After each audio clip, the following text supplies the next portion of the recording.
Well, if I told you to just pour rotting ocean sludge on your dinner, you'd probably run away.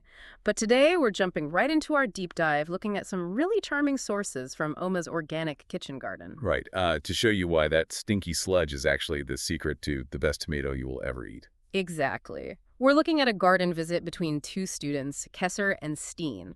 And our mission today is to uncover this surprisingly simple, like practically free method to multiply your Yeah, plants. we're going to discover how a notoriously stinky ocean byproduct grows massive oxheart tomatoes, and how a simple glass of water can give you an infinite supply of basil. It's so cool. So let's just set the scene here. Kesser is out harvesting these giant, beautiful oxheart tomatoes, and his friend Steen, who's visiting from their nature and innovation class, is just absolutely amazed. Oh yeah, he points out they look way better than the store-bought ones his mom gets.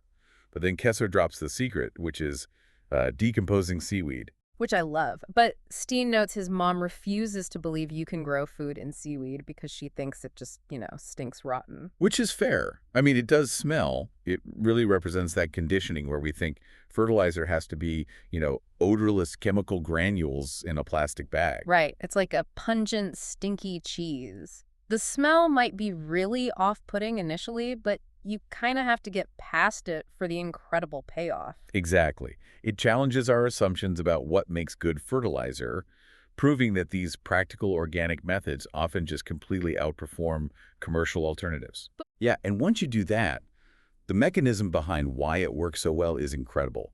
Because seaweed is packed with trace minerals from the ocean, like magnesium and zinc, but it also contains natural growth hormones. Oh, wow. Yeah, they're called cytokinins. So it's literally pumping the tomatoes with natural growth accelerators.